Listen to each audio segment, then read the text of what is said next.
I always knew my family didn't see me as their golden child, but I never thought they'd outright betray me. Guess I was wrong. For as long as I can remember, my older brother, Aiden, was the pride and joy of my parents. He was the one who got the best clothes, the biggest slice of cake, and the endless praise. Me? I was the afterthought, the invisible one. The "oh, you're here too, kid."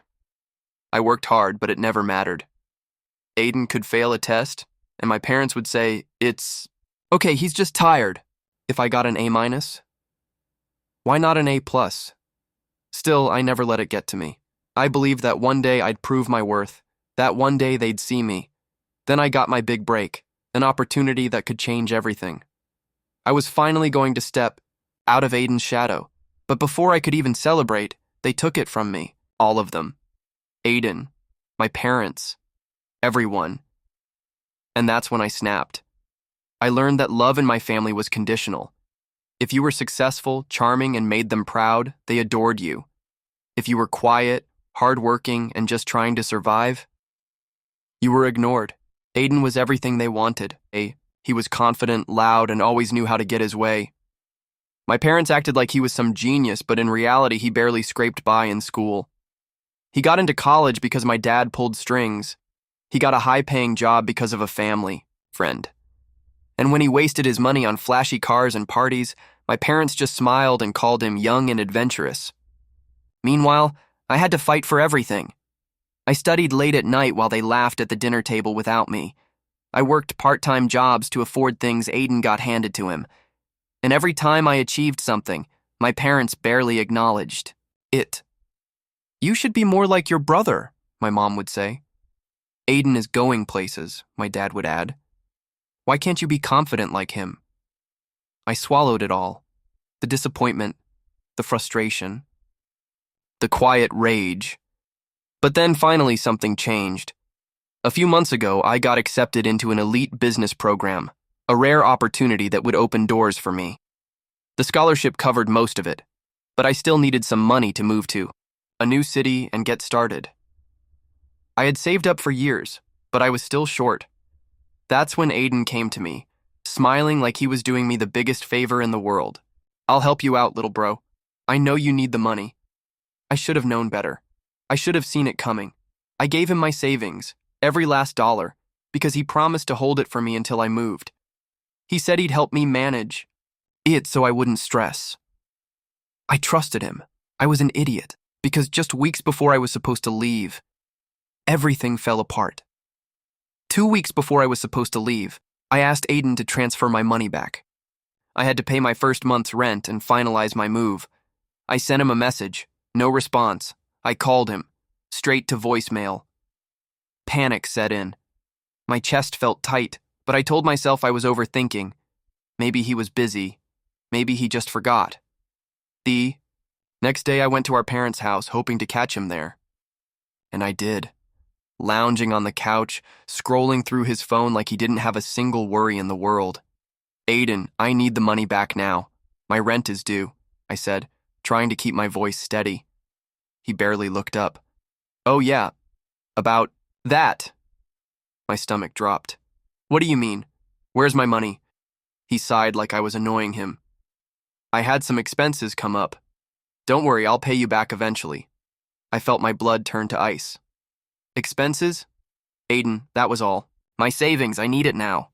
He finally looked at me, rolling his eyes. "Relax. It's not like you were going to make it in that program anyway. You're not cut out for the business world.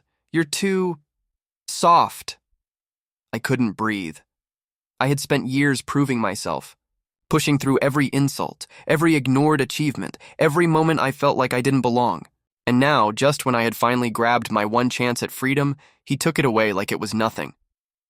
I turned to my parents, expecting, hoping they'd be furious, that they'd stand up for me.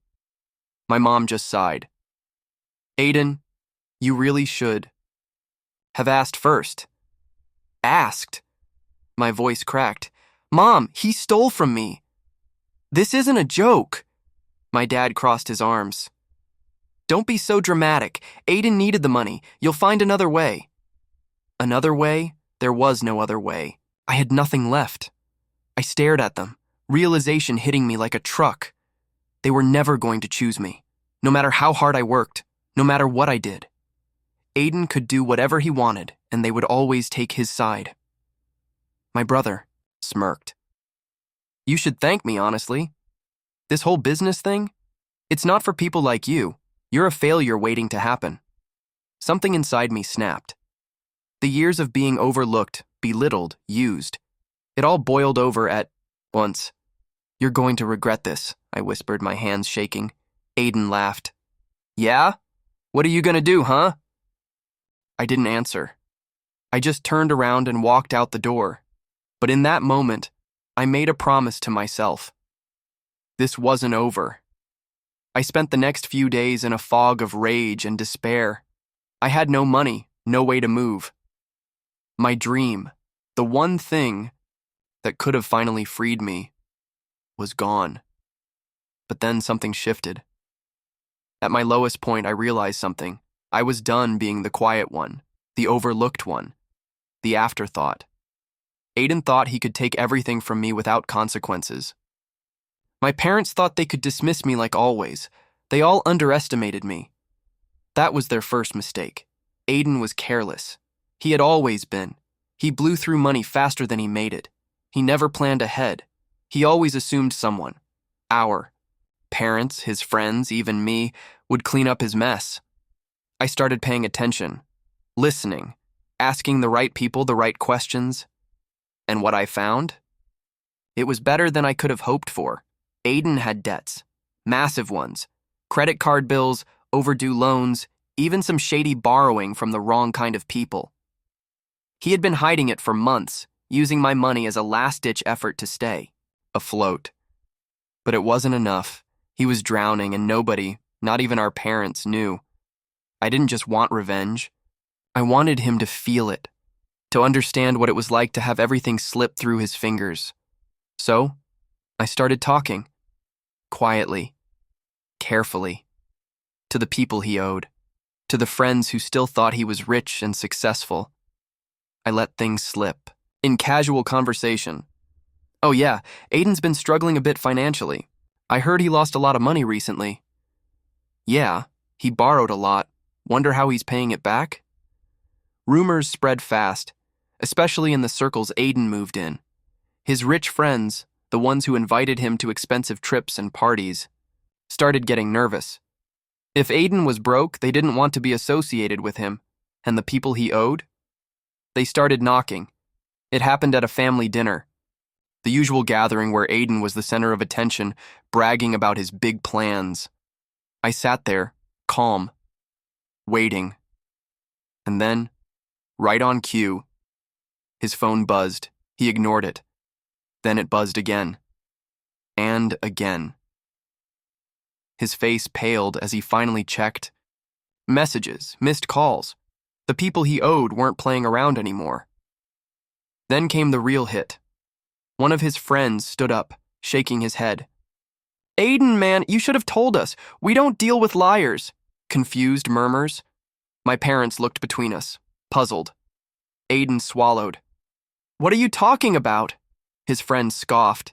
You've been lying to everyone, acting like you're rich when you're actually broke, taking money from your own brother. He turned to me. Man, I didn't know he did that. That's messed up. My mom's face turned red. My dad looked furious, not at me, but at Aiden. Aiden stammered, desperate. That's not true. He's making this up. I leaned back, smirking. Am I? Should we check your bank statements? Silence. Then my dad spoke, voice cold. Is it true, Aiden? And for the first time in his life, Aiden had nothing to say. The it. Next few weeks were chaos. My parents, humiliated and furious, cut him off financially. His friends dropped him. The people he owed came collecting. And me? I got my money back. Every last cent. But by then, I didn't need it. Because the director of my business program, who had seen my dedication and drive, heard about what happened and offered me a loan. Interest-free. A lifeline. A second chance. And I took it. I packed my bags to leave, Aiden showed up at my door. He looked nothing like the brother I had grown up with. No arrogance, no smugness, just desperation. "Please," he whispered, "help me." I looked him in the eye and said the words I had been waiting my whole life to say. "Figure it out yourself." And then, I walked away. Walking away from Aiden that night felt like shedding the weight of my entire past. For years, I had been the shadow, in the background, the one who bent, the one who endured. Not anymore. For the first time in my life, I had chosen me. The aftermath hit Aiden like a tidal wave. With my parents cutting him off, his financial troubles only worsened. The people he owed weren't patient. His so-called friends, the ones who had praised and idolized him, disappeared the second they realized he wasn't rich anymore. He tried to get a job, but his reputation was already in shambles. No one trusted him. No one wanted to be associated with a guy who had burned every bridge. And my parents? Oh, they were furious. Not at me, not anymore. No, they were too busy picking up the pieces of the mess Aiden had made. "How could you lie? To us?" My mom had screamed at him one night, loud enough that the neighbors probably heard. "How could you do this to your own brother?" Oh, now she cared. The irony wasn't lost on me. For years, they had excused everything he did. But now that his mistakes embarrassed them, now that his recklessness threatened their image, they turned on him. Too little. Too late. I didn't stick around to watch him fall apart. I had a life to live. I left for my business program. And let me tell you, stepping off that plane felt like stepping into an entirely new world. I had spent so long trying to prove myself to people who never cared. But here,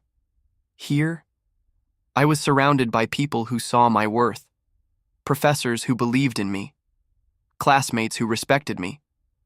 I worked harder than ever, pouring everything I had into making the most of my second chance. And it paid off. By the time I graduated, I had job offers lined up, real high-paying opportunities, the kind of life I had always dreamed of. And as I signed the contract for my new position, one that paid more in a year than Aiden had blown in 3, I realized something. I had won. Not just financially, not just professionally, but in the most important way, I was free. I hadn't spoken to Aiden in over a year when he reached out, a simple message. "Can we talk?" For a moment, I almost ignored it. But then, curiosity got the better of me. So, I agreed to meet him. He looked different. The cocky smirk was gone. His expensive clothes replaced with something plain, something normal.